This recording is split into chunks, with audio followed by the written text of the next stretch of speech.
Okay. What's up, everybody? This is your girl, CC with Where It Begins Magazine, and I got my co-host on the line with us. Hi, hey, Mickey Monday. How are you today? I'm doing good. C, how are you? I'm good. Happy Tuesday. Yeah, happy Tuesday. Happy election day. Yeah. I know, right? Yeah. Well, we have a special guest on the line. I want her to introduce herself. Hey, what's good, everybody? DJ Ruth Queen checking in. Happy election day. You know, it's time for some new management. Let's just do what it do. You know the vibes, all that stuff. But real talk, my name is Anna, DJ Ruth Queen. I've been a DJ since I was a teenager, and it has branched out into doing a lot more like with A&R work and working with artists and, you know, just really helping people, you know, get their music out there to a bigger audience and stuff. I have a radio show. I still do DJ gigs too. So just, you know, I'm just out here in the pandemic trying to hustle and get it in and, you know, do what I can to help my neighborhood and, you know, get what I can. My own bag. Absolutely. Well, you know, this is going to be one of my biggest questions. I want to know where you got this name from. Where did it come from and the motivation behind it? Okay, I know. So the name, actually, I was given the name. Okay. So I'm from Tampa, and I used to DJ with this reggae band, and they played like rocksteady and ska and stuff like that. It was like a big band, and I've always been into reggae since I was a little girl. And I was DJing for them. I was like opening up for them. They would have an opening DJ, and they asked me to play old school reggae. Listen, I'm just going to let you guys know right now. I will play whatever music that has to be played. Like I did Fadia Kadir when her niece graduated from high school. I had a bunch of Arabic music for that event. You know what I'm saying? So just like whatever the job is, I'm willing to do it. So, okay, so this guy, back to the lead singer of Rocksteady at 8, his name was Ja Sun. He's Nigerian. And before he went to perform, he said, everybody give it up for the Roots Queen. And when he said that, I was like, yo, that's my name. And we talked about it afterwards. And I was like, wow, are you just going to give me my DJ name like that? And he was like, yeah, pretty much. Awesome.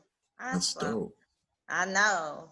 Well, tell us about Rude Girl Radio. I see you do so many interviews. I be watching you. Oh, thank you. Well, I really, really appreciate that.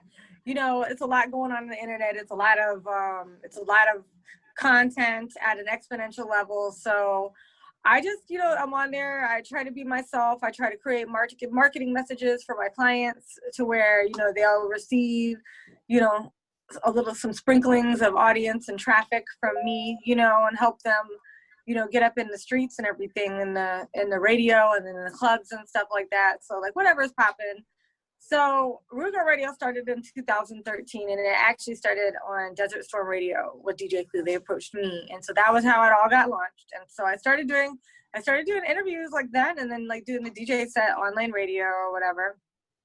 And so then fast forward to a few years later. Well, actually, look backwards for a second, because I got tired of doing it in studio. And that's not even what happened. It wasn't that I got tired of doing it. I got a job in a strip club during the daytime. That's what happened.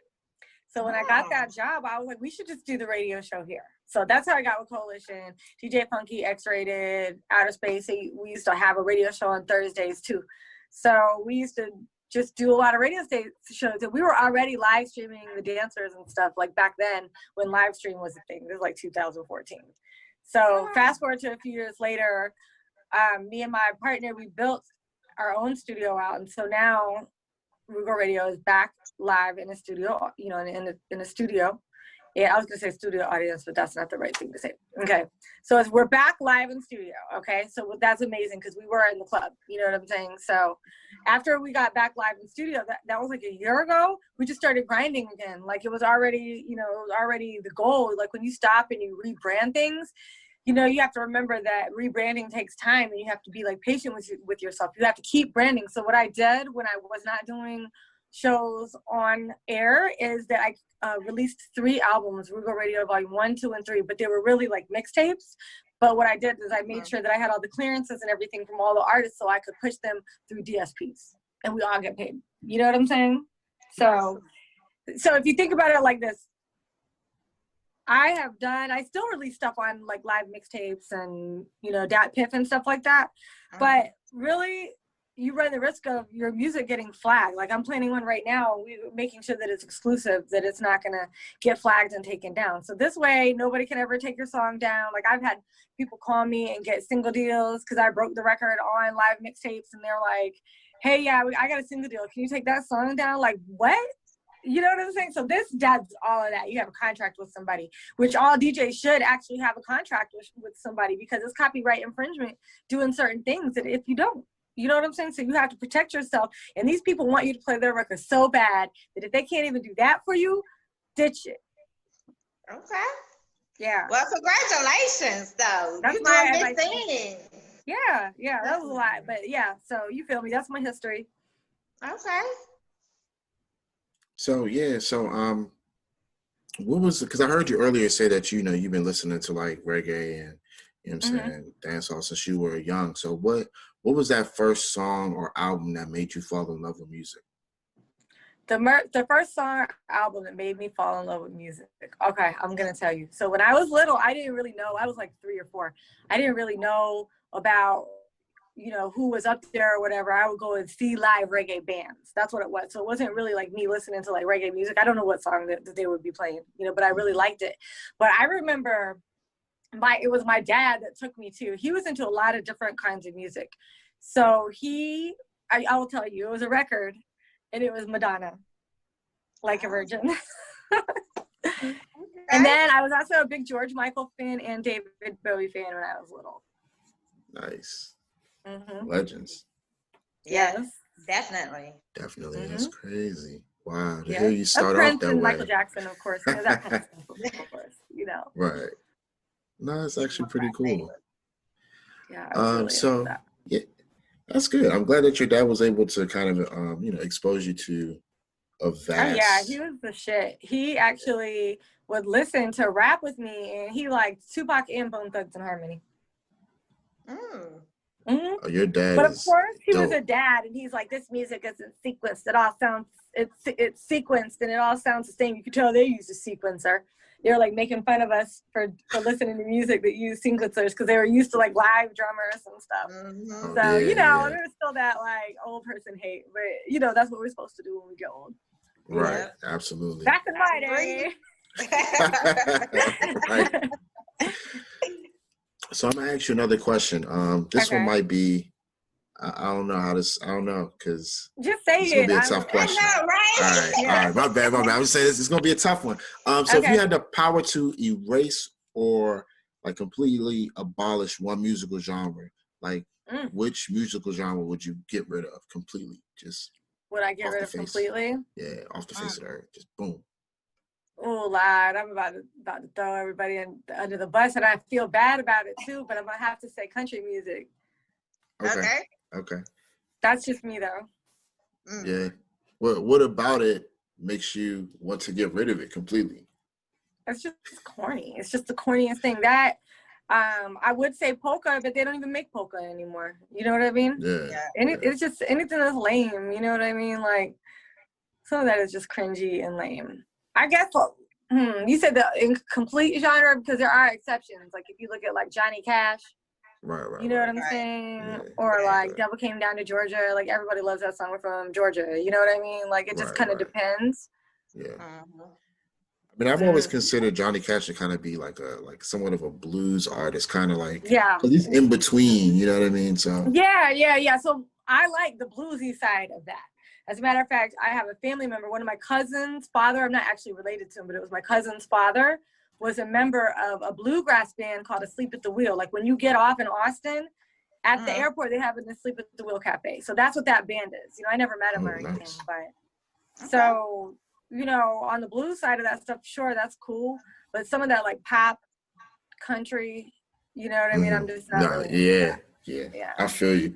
I It's know gotta exactly have what some you type mean. of culture to it, For sure. Mm-hmm. So, tell us a little more about your relationship with Zaytoven, because he was able to get you onto his radio station, if I'm not mistaken, and be able to have exactly. your own Well, really, we used to call it Zaytoven Radio, but we kind of like branded when we kind of like branded.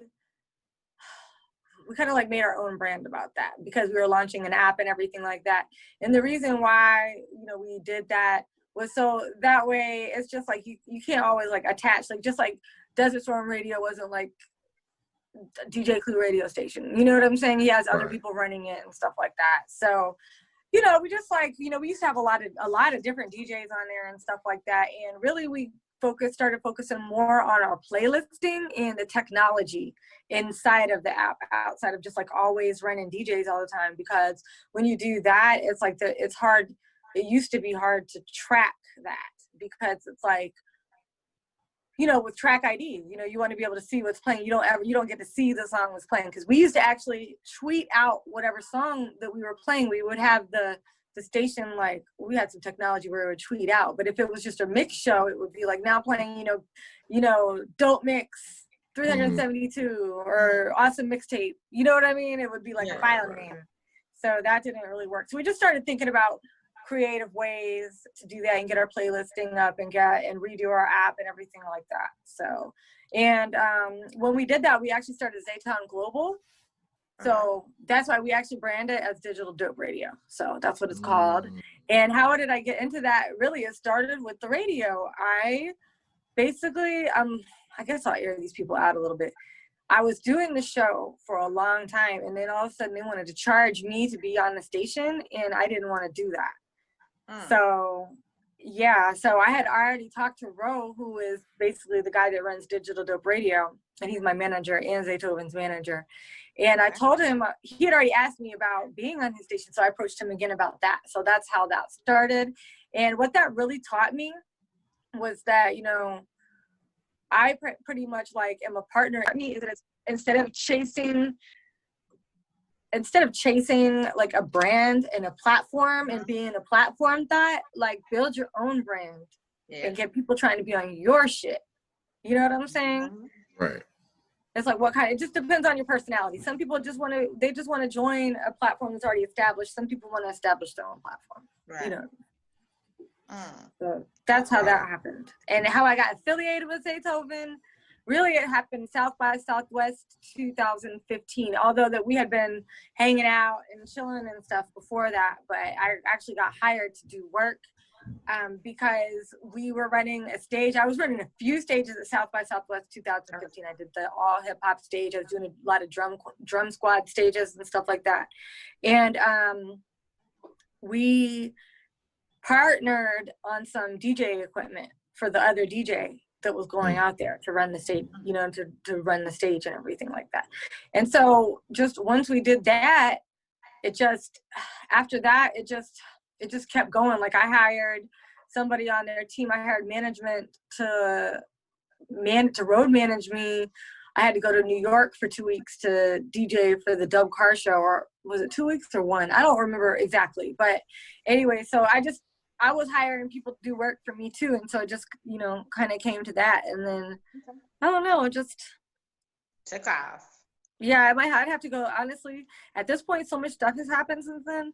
I really have to like go back into my archives and see exactly all the stuff that we were doing. We were doing all kinds of events, you know, book signings, friggin', you know, we would just throw our own event. That's another thing that I learned to do too, was throw my own event, you know, like rent a tent at the block party, Hot 1079 block party, do something at Stunt Fest, you know what I mean? Do something at the V103 car and bike show, you know what I mean? Doing like, you know, kind of booth rental type stuff. But it works though. It works. Yes, it does. It does. But I gotta ask, what's the next big move for you? What do you got planned for 2021? Okay, well, if I do say so myself, no, in 3 weeks I actually graduate with a bachelor's degree in digital marketing. Okay. So, you know, right now I'm just gonna be getting everything together for that, and it's just gonna open up so much time for me to have so many ideas and stuff like that. So it's like I'm kind of leaving it open for interpretation at this point. You know what I mean? I'm gonna see what type of networking and stuff comes my way, because there's like a lot of stuff going on. There's a lot of stuff going on with Clubhouse, a lot of new ways that people are networking and things like that. So I'm just, gonna see how to tap in and try to create my own insights. But at the end of the day, game is to be sold, not told. And I had to buy that, I'm saying? I had to pay student loans and all that type of stuff and tuition to get that information. So it's just kind of like, I can't even really say too much. I can't give my secrets away. Okay.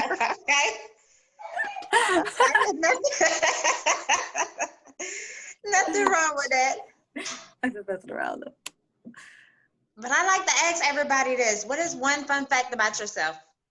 One fun fact about myself. Okay. I'm really a good cook. Oh. Yes. I'm a great cook, and I throw really great dinner parties. That's why I've always been able, like I'm trying to tell you, I remember I used to throw dinner parties when I was like, right, the last time that I lived in Tampa, like I threw a last Christmas there before I went to college, and I had like 100 people show up to my house for a dinner party. Wow. Yeah. By the next dinner party, I'm there.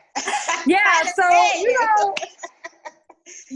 it's just really about just networking and stuff like that, and being friendly and having friends, because I think sometimes like we forget about that. Everything is always professional networking, and you forget that you have to actually spend time with people. You know what I mean? So, and then you can even do that with events and things like that too, because people want to go places. You know what I mean? For example, like every Sunday right now, it's just started back. They just opened up.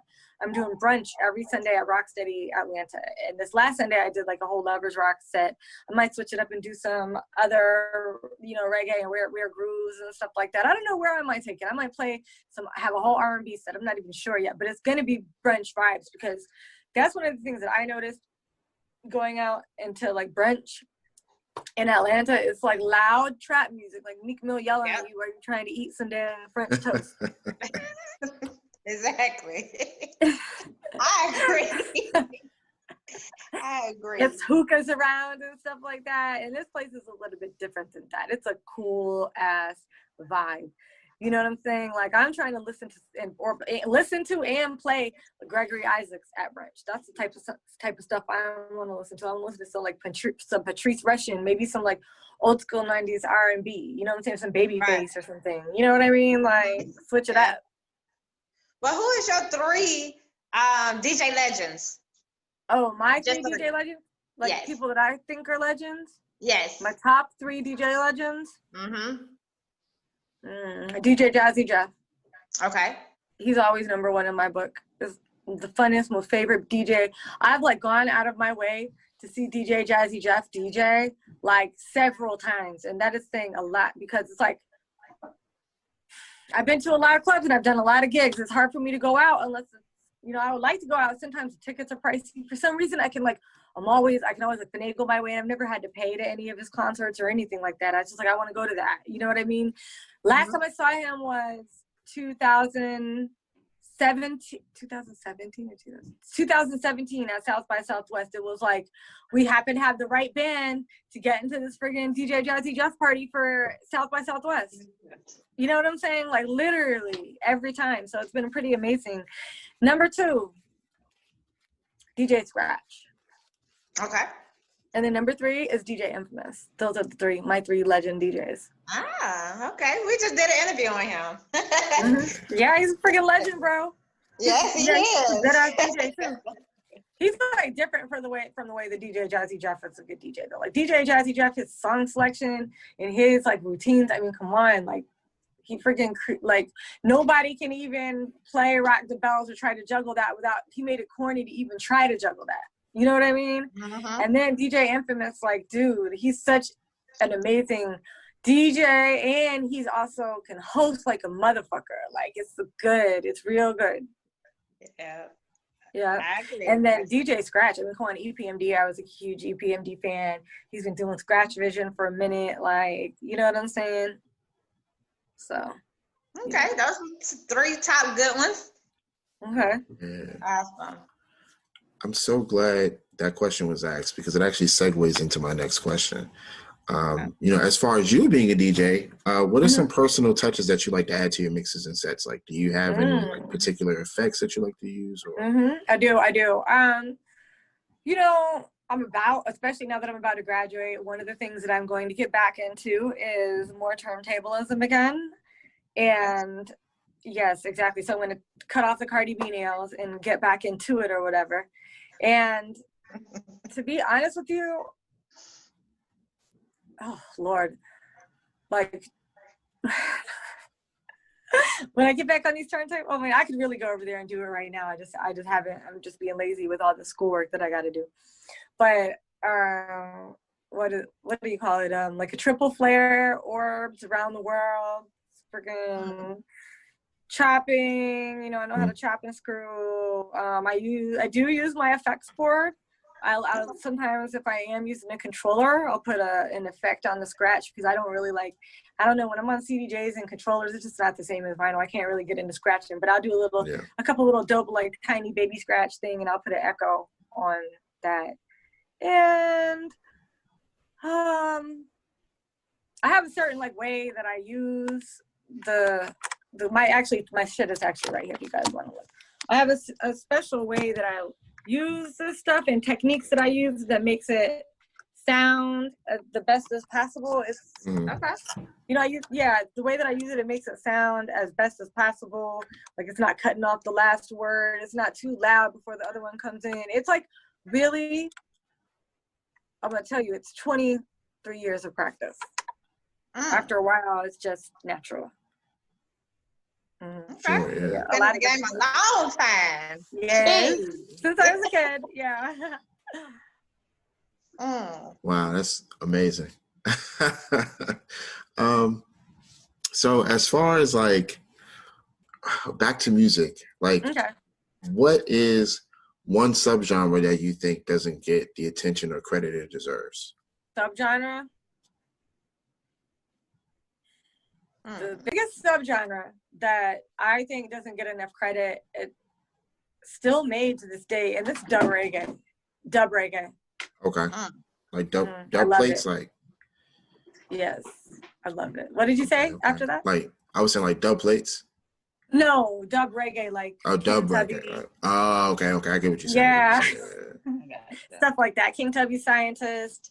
You know, all of that kind of stuff. So I love it. I love roots reggae. You know, I guess when a lot of people like to listen to oldies, like those are like my oldies. You know what I'm saying? Like I even like music from the 60s from like the UK and Jamaica. That's what like ska and rocksteady is. It's even older. It's like pre-reggae. Like the first stuff that Bob Marley was making when he was like in that little group, Three Little Birds, a lot of that stuff was rocksteady and like ska type of stuff. Like he pretty much like created reggae. Okay. Yeah. And I was super into Bob Marley when I was a kid too. I think every kid is into Bob Marley, you know. Yeah. And all that type of stuff. Definitely.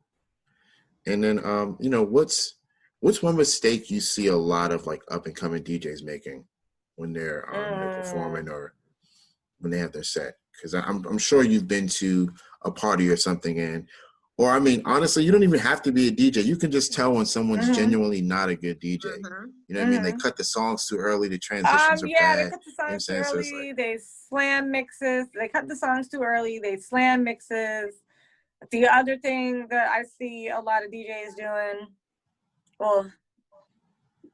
I know what it is. It's like they don't know when to mix the record because every song has phrasing and parts of the song. Like sometimes the verse will only, or the hook will only be like not a full 16. It'll be an 8. You know what I'm saying? And you have to, and they don't know their records, or there's certain ways that like a record is supposed to be spun to, like, I don't know, like there'll be like certain like ways that you do it. Like for example, like a classic way to mix, okay, this is kind of older music, but it's okay.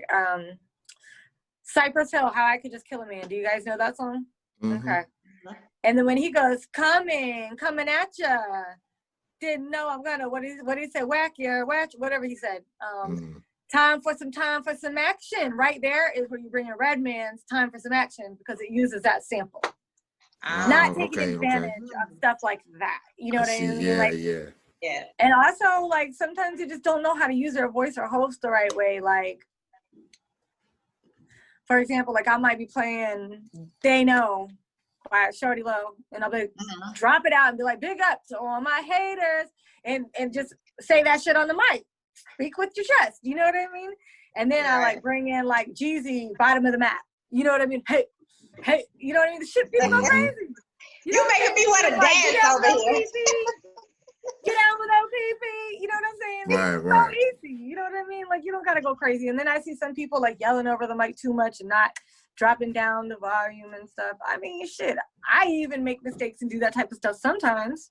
You know what I mean? Like, especially like if it's just like hectic or you don't have control over, you can't get to the mixing board and you're just on the mic, you can't get over there, or you can't control your mic. And that'll happen sometimes. Like, I had this one gig where I had to like keep unplugging like the entire XLR, and I had to plug it back in to use the mic. There's no like toggle, and I had to like move to the side of the turntables to use it, because if I plugged it in, it was too close to the monitor, and I couldn't just stand there and DJ, and that shit was annoying. So sometimes you never know what a DJ is going through. So I try not to judge people like that. And at the end of the day, I'm not even a snob like that, because that shit doesn't even matter. Like, that's one thing that I learned. I'm like, dang, I spent all these years trying to be so good, thinking that it was going to make a difference. And no, people with less skills than me ended up, get in the bag before I did and stuff like that. So that's when I was like, I don't even care anymore. Sometimes I get in there and I don't even DJ that good, because I'm like, I guess that's what people like. I'll just play this song, slam it in. You know what I mean? Or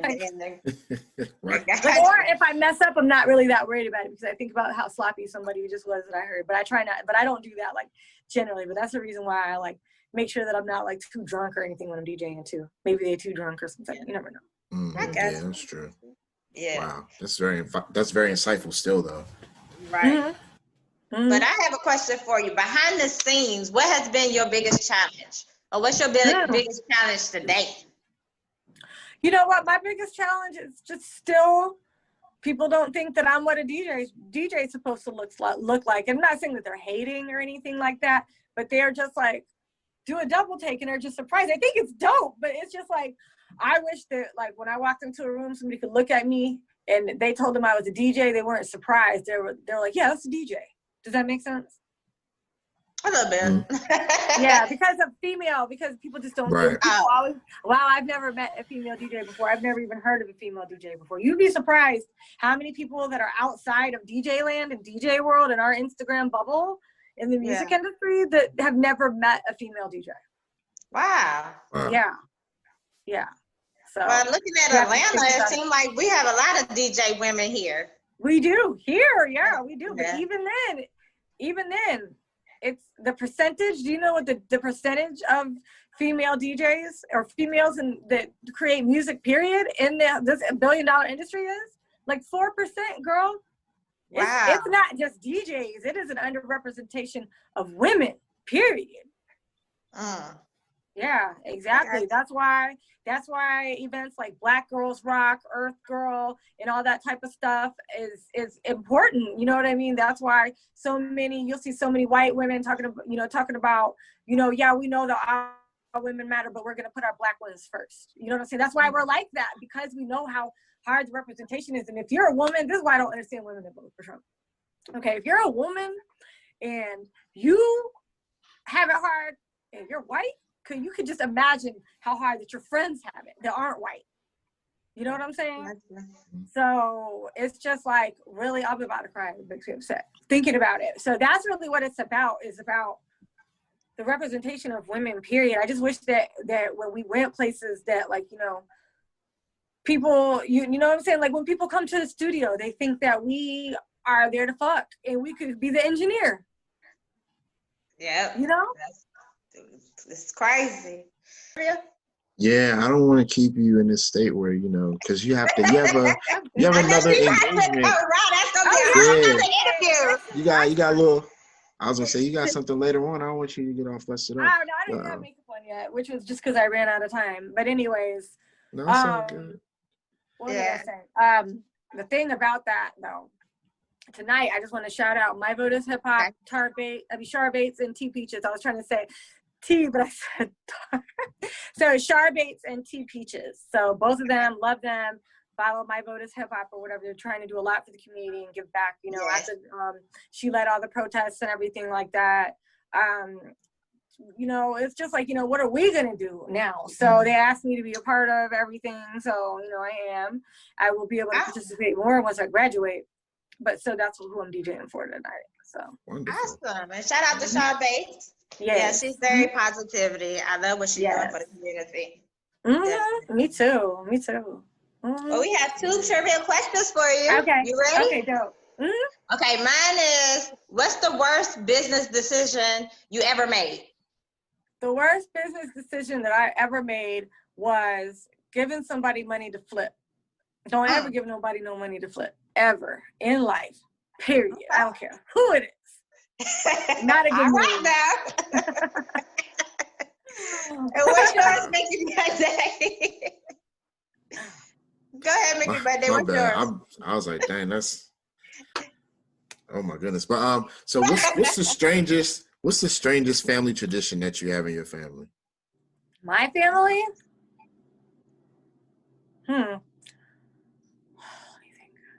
Family tradition. Give me a second to think about this. Okay.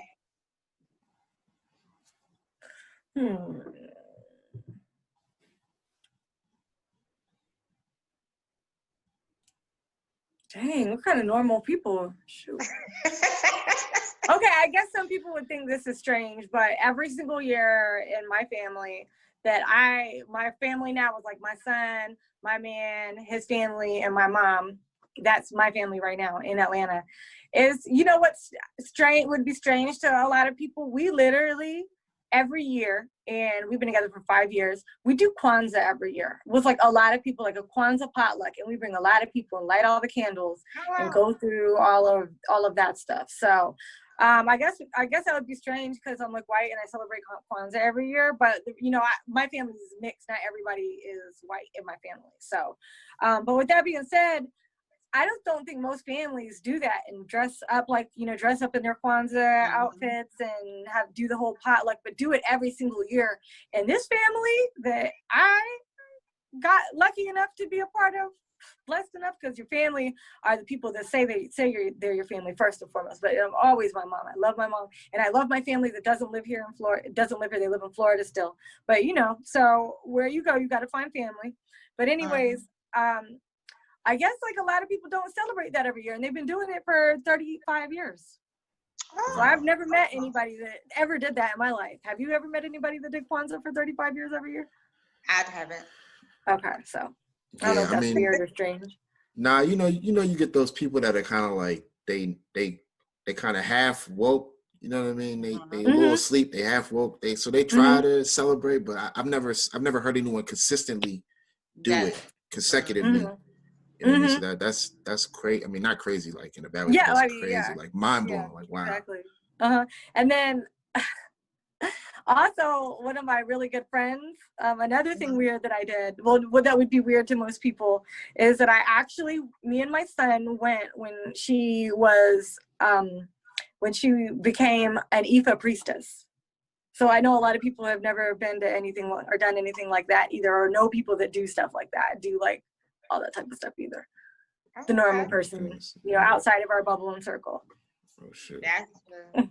But before we get off, I want you to tell everybody where they can follow you. Okay, you can follow me at DJ Roots Queen. That's DJ ROOTSQUEEN. Yeah, DJ ROOTSQUEEN. And that's on all platforms. And if I see the message and it's, you know, not just you trying to push your music to me without a good pitch, I'll talk to you. Well, I want to say thanks for interviewing with us. Congratulations on your journey. We enjoyed you today. Thank you. I had fun too. I'm glad. Hopefully you get your magazine today too. Yeah, I hope I do. I really appreciate you guys for having me and stuff. So, you know, and then I just want to hang out with you and get to talk to you more. But yeah, come to brunch. I'm going to text you the information. Okay, definitely. Okay, you'll definitely. Monday, what did you have to say? Good stuff. Good stuff. I just want to thank you. You know, thank you for being a part of this platform. You know, sharing your experiences with us. Definitely. I mean, you dropped some major gems today that I think people would be, you know, excited to hear once they hear it, because I mean, that could potentially help them in their career, and then also just a testament to, you know, how long you've been in the game. And then you know what, we didn't even get into your accomplishments. There's one right behind you. You know what I mean? So, you know, it speaks for itself. You know what I mean? But, you know, so the next time when we have some time again, when you have some time again, we can come back and we can chop it up some more. Yeah, chop it up. Yeah, we'll chop it up. Yeah, let's do it. Okay, perfect. Well, you all right, enjoy guys. the rest Be safe of your out Tuesday. there. What'd you say? I say enjoy the rest of your day today. Oh, yeah. Enjoy the rest of your day, too. And you guys be safe out there and stay warm and all that stuff. Absolutely. You too. Okay, bye. Bye-bye. Love boy, what you know? Rufus boy, let me love boy, what you know? Rufus boy, let me love boy, what you know? Rufus boy, let me love. Go to my